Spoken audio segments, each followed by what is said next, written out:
Um, Thanks, Karen. Sorry, Sinead. Can everybody see this leader information on the screen? Yes. Yes. Yeah, okay. So this is just, I thought this would just be handy actually in doing a PowerPoint presentation. This is just like a leader booklet that we have kind of developed for this new leader program that we officially opened the program there on the 16th of April. And called for expression of interest at that time. So this is a booklet that literally has all the information you need about leader in it. It's on our website as well. So it's just, I just thought I would run through that because like it has all relevant information. So just Leader has been operating in Ireland for 3 decades now. It was launched in 1991 and its primary focus is to promote economic development and job creation in rural areas, and then also to promote social inclusion and improve the quality of life of rural dwellers. We fund like a broad range of activities. We fund both community groups, social enterprises, and then private businesses as well. So it's a really broad program. It runs in cycles.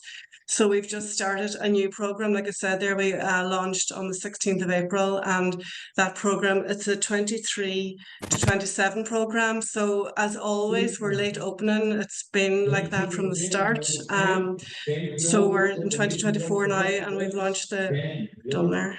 How do I get rid of that? So yeah, so the program, yeah, 23 to 27. So we're going to be open now continuously until the end of 2027 or until whatever time all the money is allocated. So whichever comes first. So these are the themes and the sub-themes for the new program, very similar to previous programs, just the lingo is maybe slightly different. So the first one there is theme 1, economic development and job creation, which is that, creating jobs and economic development in rural areas. Theme 2 is rural infrastructure and social inclusion. That would be all your we would fund all our community projects under that. Social enterprises actually would be funded under theme 1. Theme 2 would be more for kind of non-commercial community projects. And then theme 3 then is all about the environment. So it's we've kind of split our budget kind of evenly among these 3 themes. Within each theme then there's a number of sub-themes.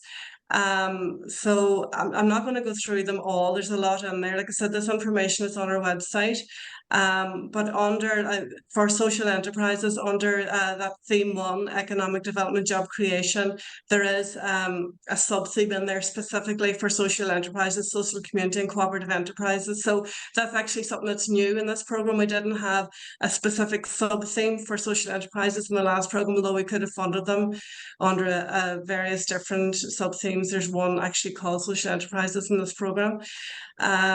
So then we have a number of objectives. So in order to be eligible for leader funding, you have to fit within one of these objectives. Now, these objectives more or less mirror the sub-themes.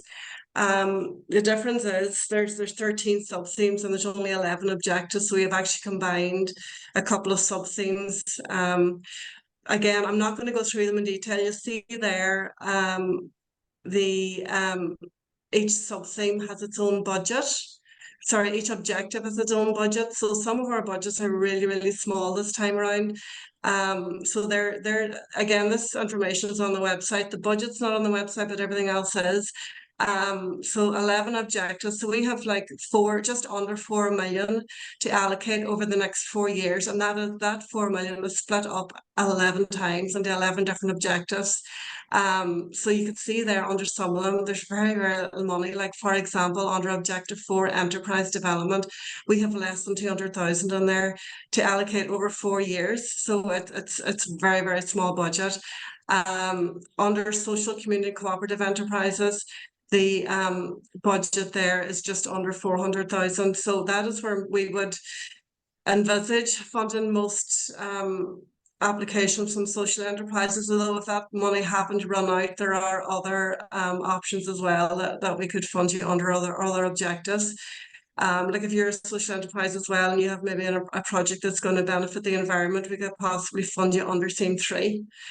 So the budget's not great. It is small, especially when it has to be spread over 4 years and over 11 objectives.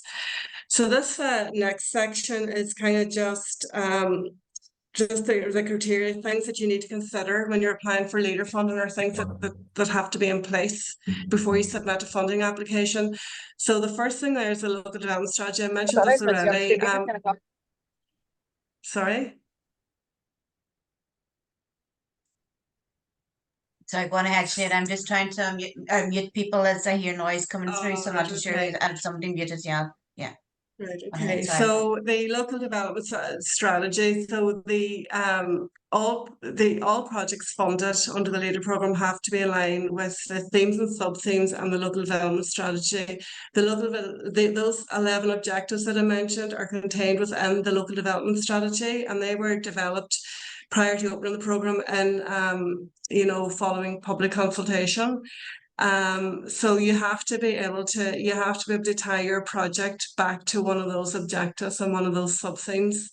Other things then to consider are like especially if you're a social enterprise, you can't get more than 300,000 in a 3-year period. So like if you got a big capital grant last year, say for 200,000, the most leader funding you could apply for is 100,000. So it's 300,000 in a 3-year period. Displacement as well is something that we would assess. So we would look, it has to be something kind of unique, something that's not going to result in the loss of business elsewhere, or the closure of a business elsewhere. Deadweight is something that we look at as well. So that is your ability to finance it yourself. So like if you're applying for leader funding for a project that's going to cost 50,000 and you have 100,000 in the bank, then that would be an issue because we would have to question whether you could actually just afford to finance it yourself. Doesn't happen very often. In fact, it never happens, but it's still something that we assess. Innovation as well. It is supposed to be something that's kind of unique to your area. These are the funding ceilings and grant rates. So grants of up to 200,000 are available for capital projects, with the exception of projects funded under tourism and enterprise. That shouldn't affect you too much. But we have under tourism and enterprise, because our budget is so tiny and there's such a demand for those budgets on those two particular objectives, we've capped the grants at 50,000. But if most social enterprises would be applying under the social enterprise objective. So you can apply for up to 200,000, but having that said, we only have 400,000 in total in there. So it probably will be difficult for us to even allocate as much as 200,000 to one project. If you want the grant rate for community applicants, well, it would include social enterprises at 75%. For a private business applying for funding, the grant rate is 50%. There's also grants available for feasibility studies. They're capped at 30,000, and the grant rate there is 90%, no matter what the status of the applicant is. Match funding as well. So match funding does have to be in place at the time of application. So with the 75% grant rate, you need to show evidence of 25% match funding. We can co-fund with other agencies as well for community projects, as long as the funding is not from an EU source. So the rule there then is that you have to contribute a minimum of 5% of your own funds. So you could get up to 95%, with leader funding and maybe like county council funding, for example. We do prefer, though it is an option for us to go fund, but we would actually prefer that you kind of try and phase the project and maybe apply to leader for one element and then apply, to the council maybe for a separate element. So it's just that is our preferred option, but we would discuss that with you, when you're applying for funding, and work out what the best way forward is. Bridging finance as well. The way the leader program works is the grant is paid retrospectively, so you would have to pay any costs up front. or any invoices up front, and then so you'll need bridging finance obviously to pay suppliers and contractors. Then you draw down the grant on receipt of paid invoices. There, you can contact the likes of Cloncredo or Community Finance Ireland or Western Development Commission. They offer loans to community groups or bridging loans to community groups. Public procurement as well. This is probably the biggest piece of work that anybody has to do, especially if you're applying for like a larger capital project. The procurement has to be in compliance with national procurement guidelines. So you do have to be familiar with them. We'll give you as much guidance as we can, but it is your responsibility to ensure that it's compliant. So if it is a construction project, it is recommended that you would use an architect that has experience with public procurement to just manage that whole process for you from start to finish. Again, if it's a capital project involving the development of land or property, you do need planning permission, and full planning permission has to be in place before you submit your leader funding application. So there's really, you can certainly talk to us to find out if it's something that leader can fund, but we won't entertain you until full planning permission is in place. And title leasehold as well. So again, if it's a development of land or property, you do need some form of ownership over that, and usually that would be that you'll either own the property or have like a long-term lease from the landlord. And again, the lease doesn't have to be signed for the application, but we do need kind of to see like the bones of the lease with all the terms and conditions in it, and then it can be signed then when you submit your first grant claim. So just in terms of, I probably should have started with this, the catchment areas. The LEADER programme in Donegal is administered by the Donegal LCDC. And then they work with 4 implementing partners for the program to deliver the program on the ground. So it's the implement partner that you apply to for the leader funding. So for DLDC, for example, like we would have the biggest catchment area in the county. We would cover all of Donegal except Inishowen, the Gaeltacht and the Islands. So the implementing partner for Inishowen is IDP. For the Gaeltacht is Udaris, and for Islands it's Corn and Nillen. So just depending on where your project is located, that's who you to apply to. So if you're located in the Gaeltacht, you apply to Udaris, and if you're located obviously in the DLDC catchment area, then you apply through ourselves for the leader funding. So what type of project is eligible for funding? So I mentioned at the start, like we do fund like a broad range of projects. So we'd fund any sort of constructions or refurbishment of properties, purchase of machinery and equipment, and we also fund consultancy fees for feasibility studies. To the right-hand side of this slide here, there is a list of ineligible sectors and activities. So if you fit within any of these, you're not eligible to apply for leader funding. So for example, childcare is not eligible, healthcare is not eligible, conventional retail operations, anything that falls within the remit of the council. Creches are not eligible, schools, colleges, Montessori schools, none of that is eligible. Any sort of operational running costs or any sort of employment costs or any sort of running costs are not eligible for leader funding. So this is the application process, and the first stage in the application process is to submit an expression of interest. So we actually ask you to do, before submitting that expression, you have to contact the project officer in your catchment area, or sorry, project officer. I'll actually come to that at the end, but there is a project officer. There's three project officers, and we each kind of look after a section, a geographic area within the DLDC catchment area. So you need to contact the project officer who's looking after your area, just to have an initial kind of conversation, so we can kind of determine if it is something that is eligible for funding, for leader funding. And if we think that it is a fit with the leader programme, then we'll send you out an expression of interest form. So you can fill that out and send it back to us by email, preferably. Once you do that, then we'll write to you formally and let you know that you're project is eligible in principle, and at that stage then we'll invite you to submit a full application. So the expression of interest you would fill out in half an hour, maybe even less. The application then is much more detailed. So like there's a full application form, and then there's just a list of support and documentation dependent on the type of project that you're applying for funding for.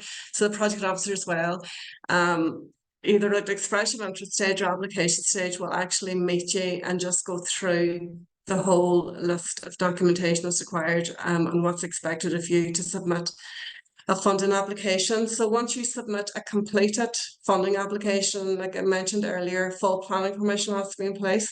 Then it goes through to evaluation stage. So at evaluation stage, there's actually 2 separate meetings that it has to go through to get approval. The first is the leader evaluation committee. So they'll make a recommendation whether to approve it or not, and then that recommendation then will go to the LCDC, and they have to then give it full approval.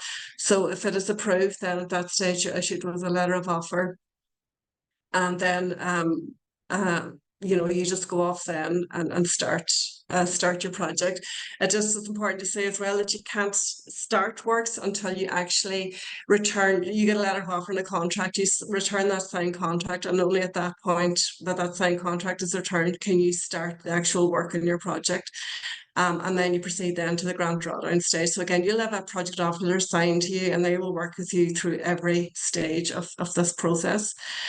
So that is kind of it in a nutshell. If you Karen, can you just bring up the DLDC website? The contacts are on all of this information is on the website, including the leader booklet. The leader booklet also contains kind of different case studies of projects that have been funded in the past by leader funding. So it's just gives you kind of a flavour of what it is that the programme funds. Can you bring up the website, Karen?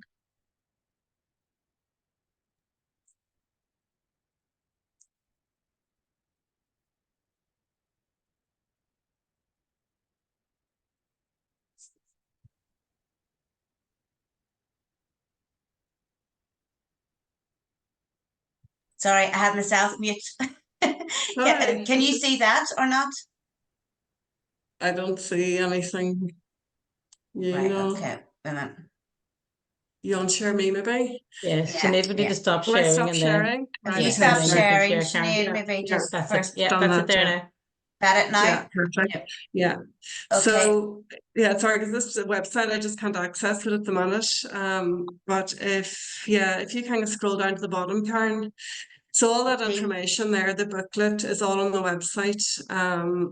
This is just the team. So there's myself, I'm the Rural Development Manager. I'm also currently covering the South Donegal catchment area, but there will be a project officer assigned to that area soon. Ashley McGee then is my colleague, and she covers the North Donegal. So if you click then on North, that kind of yellow box at the bottom, that'll tell you just the areas that she actually covers.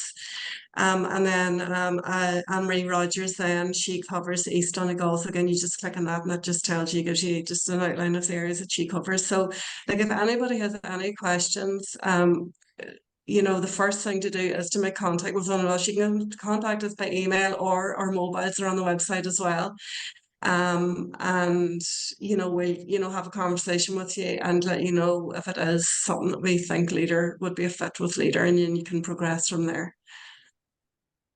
Sinead, thanks a million. All right, Thanks very much for that. I think that was a wealth of knowledge. I'm just going to stop recording.